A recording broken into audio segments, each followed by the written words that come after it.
सुप्रभात बच्चों। आज मैं आपको स्पर्श भाग 1 का पाठ खुशबू रचते हैं हाथ के प्रश्नोत्तर करवाऊंगी। सर्वप्रथम संक्षेप में कविता के बारे में बता दूं कि कवि ने इस कविता में मजदूरों, गरीबों, कारीगरों की जो दुर्दशा है उसका मार्मिक चित्रण किया है।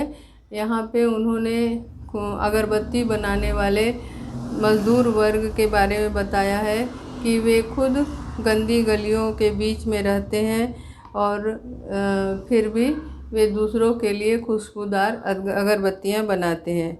वे स्वयं बहुत ही गंदी नालियों के पार और उसके पश्चात कूड़े के ढेर के पास रहते हैं, अपने जीवन बिताते हैं, परंतु वे लोगों के जीवन में सुगंध बिखेरते हैं। इनके जीवन की जो विडंबना है उसी के बारे में कवि ने बड़ा ही मार्मिक चित्र प्रस्तुत किया है और इस कविता के माध्यम से हम सभी पाठकों का ध्यान आकर्षित किया है।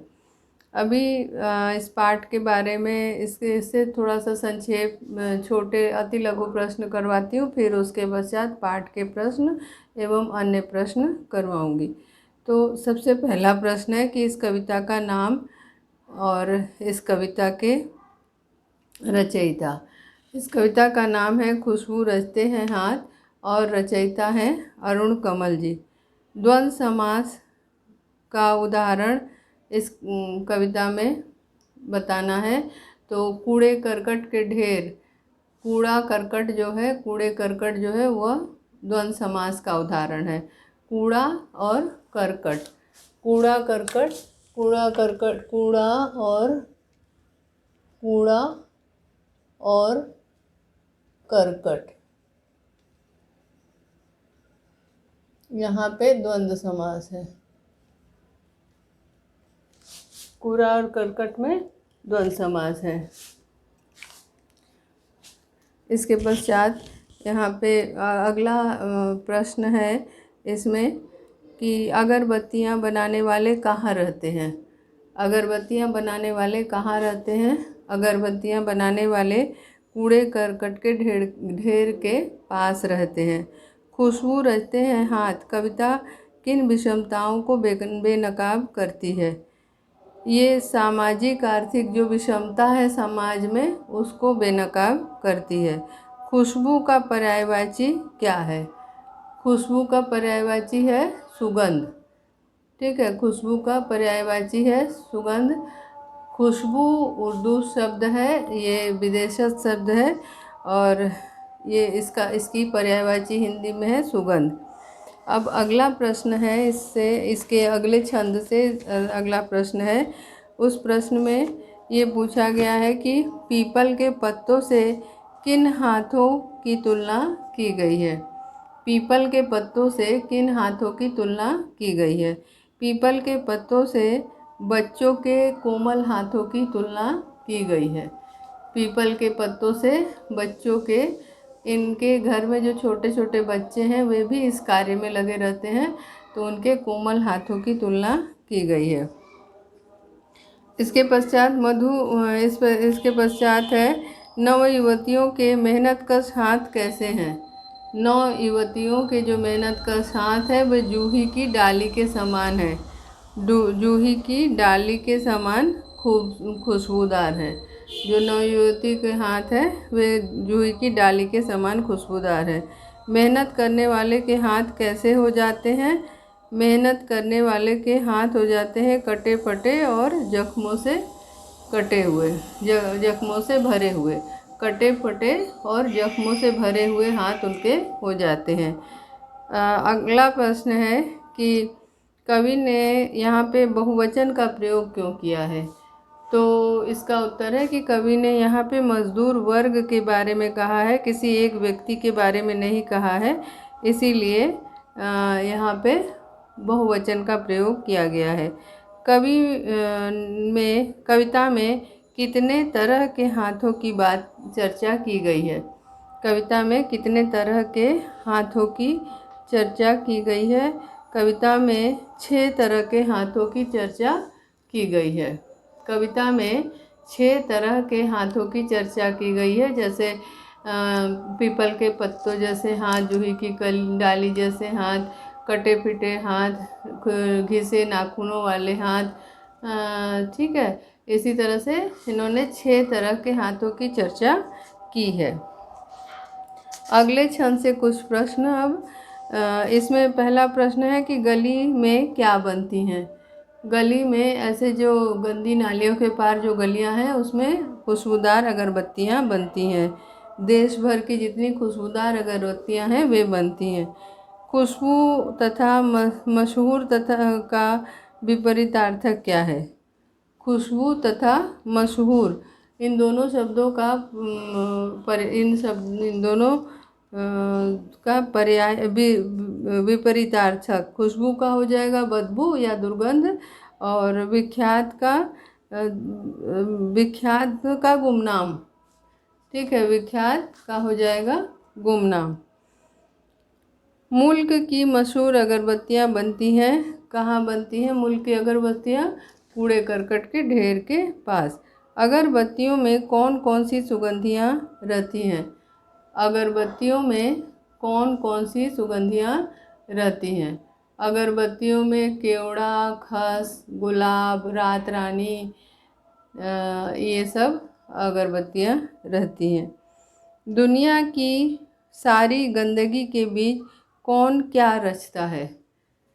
दुनिया की सारी गंदगी के बीच कौन क्या रचता है? ये जो गंदे वातावरण में रहने वाले जो मजदूर वर्ग हैं, ये अगरबत्तियां रचते हैं, अगरबत्तियां बनाते हैं। अब पाठ से प्रश्न। जैसे पहला प्रश्न है कि नए, यहाँ पे ये पूछा गया है इस पाठ से कि खुशबू रचते हैं हाथ जो है, इससे ये प्रश्न है कि उभरी नसों वाले हाथ से कवि किस आयु वर्ग के लोगों की ओर संकेत करता है। ये पाठ से अतिरिक्त प्रश्न है। इसका उत्तर होगा उभरी नसों वाले हाथ से कवि ने यहाँ पे वृद्ध लोगों की ओर संकेत किया है। परिवार के जो वृद्ध लोग हैं वे इस तरह के उनके हाथ हो जाते हैं, कार्य करते करते उनकी नसें उभरी हुई हो जाती हैं। टोले का अभिप्राय क्या है? टोले का अभिप्राय है मोहल्ला। छोटी सी जो बस्ती होती है उसको टोला कहते हैं। ठीक है, छोटी सी जो बस्ती होती है उसे टोला कहते हैं। बूढ़े लोगों के हाथों के विषय में कवि ने कैसी शब्दावली का प्रयोग किया है? बूढ़े लोगों के हाथों के विषय में कवि ने कैसी शब्दावली का प्रयोग किया है? बूढ़े लोगों के हाथ गंदे, कटे पिटे और जख्मी होते हैं। बूढ़े लोगों के हाथ कटे पिटे, जख्मी और गंदे होते हैं। अगरबत्तियों में कौन कौन सी सुगंधियाँ होती हैं? अगरबत्तियों में कौन कौन सी सुगंधियाँ होती हैं? अगरबत्तियों में केवड़ा, गुलाब, खस और रात रानी की सुगंधियाँ होती हैं। अगरबत्तियों में केवड़ा, गुलाब, खस और रात रानी की सुगंधियाँ होती हैं। अब पाठ से कुछ प्रश्न है कि खुशबू रचने वाले हाथ कैसी परिस्थितियों में और कहाँ कहाँ रहते हैं? खुशबू रचने वाले हाथ कैसी परिस्थितियों में और कहाँ कहाँ रहते हैं? खुशबू रचने वाले हाथ अत्यंत कठोर परिस्थितियों में, अत्यंत दयनीय परिस्थितियों में रहते हैं और उनकी बस्तियाँ गंदी नालियों के पार होती है और कई कूड़े करकट के ढेर वहाँ पे लगे हुए होते हैं। वे यहाँ पे रहने के लिए विवश होते हैं। वे सामाजिक और आर्थिक विषमता के शिकार हैं। ये मजदूर जो है सामाजिक और आर्थिक विषमता के शिकार हैं। दूसरों को खुशबू देने का काम करते हैं, परंतु इनकी ज़िंदगी खुद जो है वो बदहाली में गुजरती है। इनकी स्वयं की ज़िंदगी बदहाली में गुजरती है।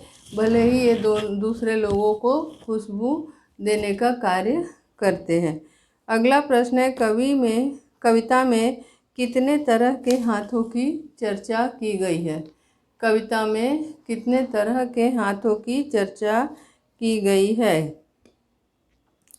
कविता में निम्नलिखित कविता में कुछ खास विशेष हाथों की चर्चा की गई है। जैसे पहला है, पहले हाथ के बारे में बताया गया, एक उभरी हुई नसों वाले हाथ, उभरी हुई नसों वाले हाथ। दूसरा, घिसे नाखूनों वाले हाथ, घिसे नाखूनों वाले हाथ जो कि श्रमिक वर्ग का प्रतीक है।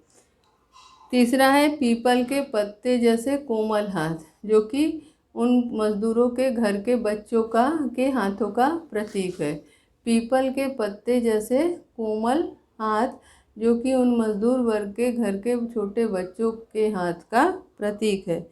फिर जूही की डाल जैसे खूबसूरत हाथ, जूही की डाल जैसे खूबसूरत हाथ, ये जो है उस मजदूर परिवार की जो नवयुवतियां हैं उनके हाथों का प्रतीक है। अगला जो है, गंदे कटे पिटे हाथ, ये उस परिवार के बुजुर्गों का हाथ का प्रतीक है जो कि कार्य करते करते कट पिट जाते हैं। गंदे कटे पिटे हाथ जो कि उस परिवार के बुजुर्गों का प्रतीक है कि उस परिवार के जो बुजुर्ग हैं उनके हाथ कार्य करते करते कट पिट जाते हैं। जख्म से फटे हुए हाथ, जख्म से फटे हुए हाथ भी इस परिवार के जो अधेड़ उम्र के लोग हैं जो कि कार्य करते करते हाथ जिनके फट जाते हैं, ऐसे लोगों के हाथों का प्रतीक है। अगला प्रश्न है, कवि ने यह क्यों कहा है कि खुशबू रचते हैं हाथ? कवि ने यह क्यों कहा है कि खुशबू रचते हैं हाथ? कवि ने ऐसा इसलिए कहा है क्योंकि इस गरीब मजदूरों के हाथ जो है सुगंधित अगरबत्तियों का निर्माण करते हैं। ये मजदूर जो है अपने हाथों से सुगंधित अगरबत्तियां बनाते हैं तथा हमारे जीवन में सुख सुविधाएं उपलब्ध करते हैं, हमारे जीवन को सुगंध से भर देते हैं, हमारे घर में सुगंध बिखेरने का कार्य करते हैं, जिससे ऐसा लगता है कि ये अत्यंत प्रदूषित वातावरण में रहकर भी इनके जो हाथ हैं वो हमारे लिए खुशबू बिखेरते हैं। ये स्वयं खुद बहुत ही प्रदूषित वातावरण में रहते हैं और हमारे लिए ये खुशबू बिखेरने का कार्य करते हैं। ये लोग स्वयं बदहाली का जीवन बिताकर दूसरे लोगों के जीवन में खुशहाली लाने का कार्य करते हैं। ये स्वयं बदहाली का जीवन बिताते हैं और दूसरों के जीवन में खुशहाली लाने का कार्य करते हैं। इन शब्दों द्वारा कवि ने श्रमिकों के श्रम का गुणगान किया है। इन शब्दों के माध्यम से कवि ने इन श्रमिकों के श्रम की महत्ता को दर्शाया है। ठीक है, अब अगला प्रश्न है कि जहाँ अगरबत्तियाँ बनती हैं वहाँ का माहौल कैसा होता है? जहाँ अगरबत्तियाँ बनती हैं वहाँ का माहौल कैसा होता है? इसका उत्तर है कि जहाँ अगरबत्तियाँ बनती हैं वहाँ का वातावरण अत्यंत गंदगी से भरा हुआ होता है। जहाँ अगरबत्तियाँ बनती हैं वहाँ का वातावरण अत्यंत गंदगियों से भरा हुआ होता है और चारों ओर नालियाँ तथा बड़े बड़े नाले होते हैं और कूड़े करकट के ढेर होते हैं और दूसरों के उसके अंदर उस कूड़े के ढेर के आसपास रहकर भी ये खुशबू बिखेरने का कार्य करते हैं। पर ऐसे वातावरण में ऐसी जो भयावह स्थिति है उसमें रहना बड़ा ही मुश्किल है, परंतु ये इनके जीवन की विडंबना है, ये इनके जीवन की व्यवस्था है कि इनको बाध्य होकर ऐसे गंदे माहौल में रहना पड़ता है। अगला प्रश्न है कि इस कविता को लिखने के पीछे क्या उद्देश्य है? इस कविता को लिखने के पीछे क्या उद्देश्य है। तो जैसा कि मैंने आपको शुरू में बताया था पाठ पढ़ते समय कि इस कविता को लिखने के पीछे कवि का उद्देश्य है कि लोगों का ध्यान इन मजदूरों की बदहाली जो से भरी व्यवस्था से भरी ज़िंदगी है उसके बारे में सोचे। लोगों का ध्यान आकर्षित करने के लिए उन्होंने इस कविता की रचना की है। इसके पीछे ये उद्देश्य है कि हमारे समाज में सुंदरता की रचना करने वाले जो गरीब और उपेक्षित वर्ग है उसकी ओर हमारा ध्यान आकर्षित करना। इस कविता को लिखने के पीछे कवि का उद्देश्य यह है कि जो हमारे समाज के श्रमिक वर्ग हैं जो कि बदहाली की ज़िंदगी जीते हैं उसके लिए ये विवश हैं, उनकी ओर उनके जीवन की इस व्यवस्था की ओर हमारा ध्यान आकर्षित करना, ताकि हम आम जो जनता है इन गरीब मजदूरों के जीवन की वास्तविकता को जाने और उनके प्रति संवेदना का भाव रखें, और उन्हें समाज में जो फैली विषमताएं हैं उन विषमताओं से जो है उन्हें मुक्त कराएं। ठीक है। उनके जीवन में जो भेदभाव, उनके जीवन के स्तर में जो भेदभाव है सामाजिक लोगों के द्वारा किया गया उसको दूर करने का प्रयास यहाँ पे कवि ने कविता के माध्यम से किया है। मजदूरों और कारीगरों की दुर्दशा का चित्रण करना तथा लोगों में उनके उद्धार के प्रति सोचना, लोगों को उद्धार के प्रति लोगों के अंदर चेतना जागृत करना, ये कविता के पीछे कविता लिखने के पीछे कवि का उद्देश्य है।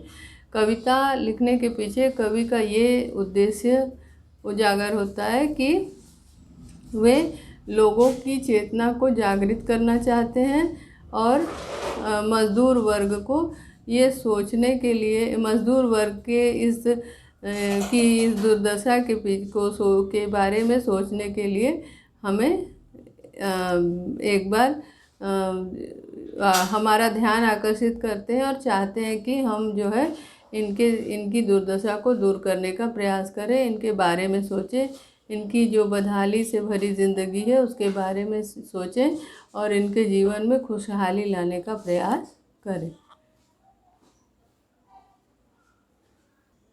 अब आगे इस पाठ से जुड़ा हुआ, इस पाठ पर आधारित दूसरा प्रश्न है कि बूढ़े लोगों के हाथों के विषय में कवि ने कैसी शब्दावली का प्रयोग किया है।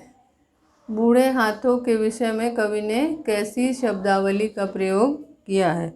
बूढ़े लोगों के हाथों के पीछे के विषय में कवि ने कटे पिटे गंदे और उभरी नसों वाले हाथों जैसे शब्दों का प्रयोग किया है। बूढ़े लोगों के हाथ जो है अक्सर गंदे कटे पिटे होते हैं, इन सभी के माध्यम से जख्मों से भरे हुए होते हैं। इन शब्दों से उन्होंने बूढ़े लोगों के हाथों का उदाहरण दिया है। अगरबत्तियों में कौन कौन सी सुगंधियाँ होती हैं, तो ये अभी चर्चा हो चुकी है। अगरबत्तियों में खस, केवड़ा और गुलाब, रातरानी आदि सुगंधियाँ रहती हैं। कवि ने हाथों के लिए कौन कौन से विशेषणों का प्रयोग किया है। कवि ने हाथों के लिए कौन कौन से विशेषणों का प्रयोग किया है। इस प्रश्न का उत्तर है कि कवि ने खुशबू की रचना करने वाले हाथों के लिए विभिन्न विशेषणों का प्रयोग किया है। अलग अलग तरह के विशेषणों का प्रयोग किया है। जैसे अगर छोटे बच्चे हैं, छोटे बच्चों के हाथों के लिए पीपल के नए नए जो पत्ते निकलते हैं, कोमल लाल लाल, उन हाथों का उन्होंने वर्णन किया है। उस तरह के हाथों का विशेषण का प्रयोग किया है। वह कहते हैं कि उभरी नसों वाले हाथ, यानी कि जो काम करते करते जिनकी नसें उभर गई हैं उनकी हाथों की चर्चा करते हैं। मतलब कुछ ऐसे परिवार में सदस्य हैं जो कि अधेड़ उम्र के हैं और कार्य करते करते उनकी नसें उभर गई हैं। फिर घिसे हुए नाखून, ये मजदूर वर्ग की खासियत है, कार्य करते करते उनके नाखून घिस जाते हैं। तो ये एक विशेषण है। अगला विशेषण, ये पीपल के पत्ते की तरह, जैसा आपको हमने बताया कि उस घर में जो बच्चे हैं उनके लिए, उनके हाथों के लिए उन्होंने पीपल के पत्ते जैसे हाथ विशेषण का प्रयोग किया है। फिर उस घर की जो नवयुवतियाँ हैं उनके हाथों के लिए जूही के डाल के समान अत्यंत खुशबूदार हाथों के विशेषण दिए हैं। ठीक है, जूही की डाल जैसे अत्यंत सुगंधित हाथों के विशेषण के उदाहरण उन्होंने दिए, के विशेषण का प्रयोग उन्होंने किया है। इस प्रकार उन्होंने अलग अलग तरीके के लोगों के लिए, परिवार के अलग अलग सदस्यों के लिए अलग अलग विशेषण का प्रयोग किया है। अगला प्रश्न है कि खुशबूदार अगरबत्तियों का निर्माण कैसे वातावरण में और किन लोगों द्वारा किया जाता है। खुशबूदार अगरबत्तियों का निर्माण कैसे वातावरण में और किन लोगों द्वारा किया जाता है।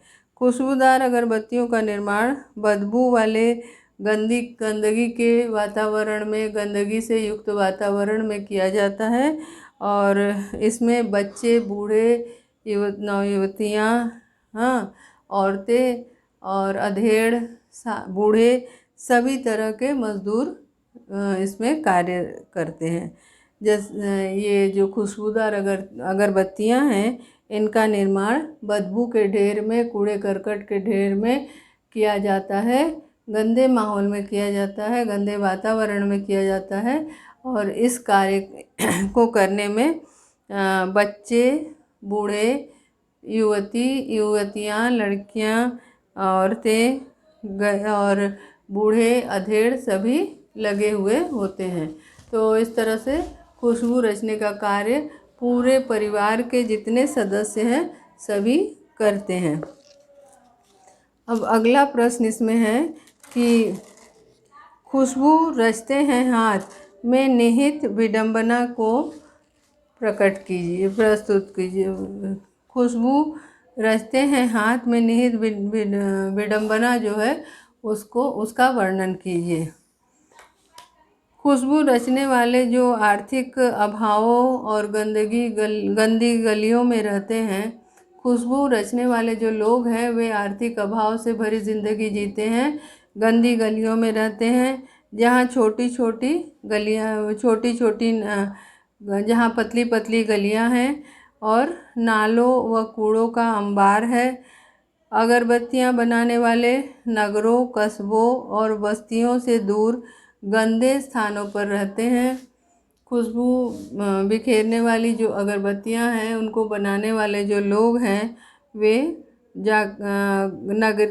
नगरों, कस्बों और बस्तियों से दूर जाकर रहते हैं और ऐसे स्थान पे रहते हैं जहाँ कूड़े का अंबार है, और यहाँ इस गंदे माहौल में रहकर भी वे सुंदर खुशबूदार अगरबत्तियों का निर्माण करते हैं, सुंदर खुशबूदार अगरबत्तियाँ बनाते हैं।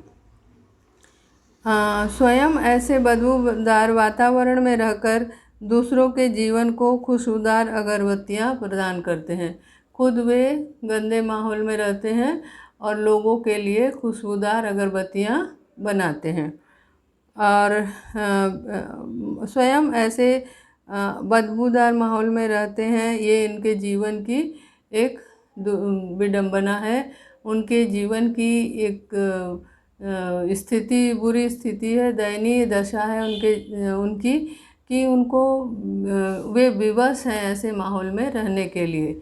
वे ऐसे माहौल में रहने को विवश हैं कि बाध्य होकर उनको अपनी आर्थिक तंगी के कारण ऐसी गंदी बस्तियों में रहना पड़ता है, जबकि उन्हें भी अधिकार है कि वे अच्छी जगह और साफ सुथरे स्थान पर रहें, परंतु उनको उनके भाग्य की ये विडंबना ही कहिए कि उन्हें ऐसे जगहों पे रहना पड़ता है।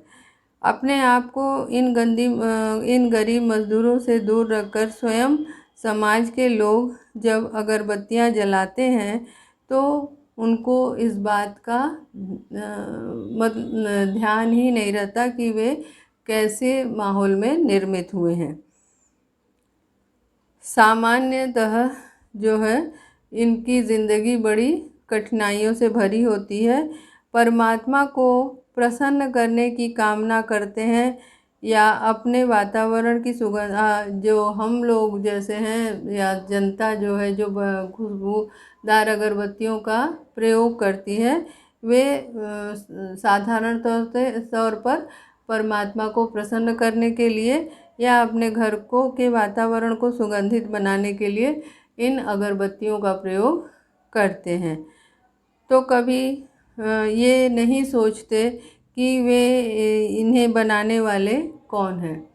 जब लोग इन अगरबत्तियों का, इन खुशबूदार अगरबत्तियों का प्रयोग करते हैं और अपने घर को महकाते हैं, सुगंध से भरते हैं, तो वे एक बार भी नहीं सोचते कि इसका निर्माण कहाँ हुआ है और इनका निर्माण किसने किया है, किस तरह की ज़िंदगी जीने वाले लोगों द्वारा इसका निर्माण किया गया है और वे किस हालत में रह रहे हैं, किस तरह बदहाली में ज़िंदगी बसर कर रहे हैं, इसकी ओर किसी का ध्यान नहीं जाता। ये इस जो मनोवृत्ति है, इस प्रवृत्ति है, इस प्रवृत्ति पर, ये इस सोच पर कवि ने चिंता व्यक्त की है और चाहा है कि इस कविता के माध्यम से पाठक का ध्यान इन मज़दूरों की तरफ जाए और वे इनकी दशा को सुधारने में मदद करें, उनकी दशा को सुधारने का प्रयास करें, कुछ ऐसे कार्य करें जिससे इनकी ज़िंदगी सुधरे, इनके जीवन की जो दुर्दशा है, इनके जीवन में की जो विषमता है, इनकी जो आर्थिक बदहाली की स्थिति है, वे उसको दूर करने का प्रयास करें। अब अगला प्रश्न है कि खुशबू रचते हैं हाथ, कविता का भावार्थ हमें लिखना है। खुशबू रचते हैं हाथ का भावार्थ सारांश मतलब संक्षेप में लिखना है। इस कविता में कवि ने गरीबी से भरी हुई ज़िंदगी जीने वाले मज़दूरों, गरीबों और कारीगरों की जो दुर्दशा है, उनकी जो आर्थिक तंगी वाली ज़िंदगी है, उसका बड़ा ही मार्मिक चित्रण किया है। ये लोग स्वयं गंदी नालियों में के बीच रहकर दूसरों के लिए खुशबूदार अगरबत्तियां बनाते हैं। ये खुद गंदी नालियों के पार, गंदे नालों के पार, कूड़े करकट के ढेर के पास रहकर लोगों के ज़िंदगी में खुशी बिखेरने का खुशबूदार अगरबत्तियां बनाकर खुशबू बिखेरने का कार्य करते हैं। लोगों के जीवन में सुगंध बिखेरते हैं, परंतु इनके जीवन में खुशबू का नामो निशान नहीं होता। ये लोगों के जीवन में खुशबू बिखेरते हैं पर इनके जीवन में खुशबू का नामो निशान नहीं होता। इनके आसपास कूड़े के ढेर बने होते हैं और इनकी जो शारीरिक अवस्था होती है वह भी ठीक नहीं होती।